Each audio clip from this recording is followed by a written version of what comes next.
আমাদের যে কৃতি সন্তান যিনি আমাদের গৌরব, শেরপুর জেলা তথা ময়মনসিংহ বিভাগের গৌরব, যিনি জেনারেল সেনাবাহিনীর প্রধান হয়েছেন। পুলিশ প্রধান জামালপুরে ছিল, শেরপুরে ছিল, কিন্তু সেনাবাহিনীর প্রধান আমাদের এই অঞ্চলের কোনোদিন ছিল। আল্লাহ মেহেরবানি, ওনার কৃতিত্বের জন্যই আজকে সেনাপ্রধান হয়েছে। আসুন আমরা সবাই মিলে, উনি অত্যন্ত ভালো মানুষ, ওনার সাথে কয়েকবার আমার দেখা হয়েছে, কথা বলেছি। এত ভালো মানুষ, মানে সেনাবাহিনীতে এত ভালো মানুষ হয়, এটা বের করা খুব কঠিন জিনিস। কারো মা নাই, কারো বাবা নাই, কারো মা আছে বাবা নাই, কারো মা বাবা কেউই নাই। সকলের জন্য দোয়া করবেন। আমিও ইতিম, আমারও মা নাই, আমারও বাবা নাই, আমার একটা ছেলে ছিল, সেটাও নাই, আল্লাহ তাআলা নিয়ে গেছে, আল্লাহ তাআলা খুশি হয়েছে। আসলতি ইউনিয়নের রোহা ইউনিয়নের সন্তান, আমার নানা বাড়ির সম্পর্কে মামাতো ভাই লাগে, দায়াল অবরুজ্জামান। আসলে সারা বাংলাদেশে আমরা যদি হিসাব করি, আমরা এরকম বিচার পাওয়া কঠিন।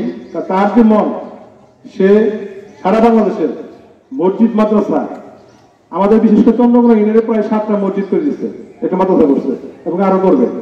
আমরা তার জন্য যেহেতু আল্লাহ তাআলা পক্ষ থেকে তার ভাগ্য ছিল, কারণ আমাদের বর্তমান প্রধানমন্ত্রী শেখ হাসিনা, সে বুঝতে পারছে সে একটা উপযুক্ত লোক এবং কি সুদক্ষ লোক।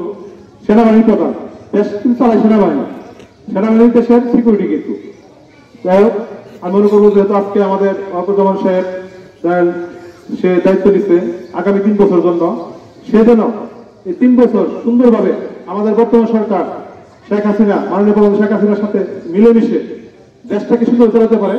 এজন্য সবাইকে দোয়া করে দিবেন।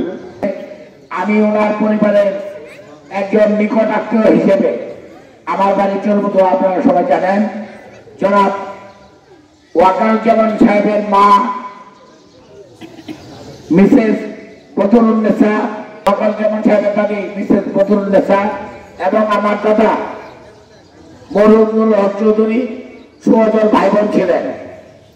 সেই সুবাদে উনি আমাদের পরম আত্মীয়। আরো আত্মীয় আছে, সাধু চেয়ারম্যানদের সঙ্গে আত্মীয় আছে, আরো আত্মীয় স্বজন আছে। আত্মীয়তার সুবাদে শেরপুর সদরের লোক উনি হওয়া সত্ত্বেও আমাদের চন্দ্রকোনা ইউনিয়ন সহ পার্শ্ববর্তী নানুরঝোড়া ইউনিয়নের অনেক উন্নয়নমূলক, বিশেষ করে ধর্মীয় প্রতিষ্ঠান, মানুষের চিকিৎসা উনি সেবা দিয়ে আছেন।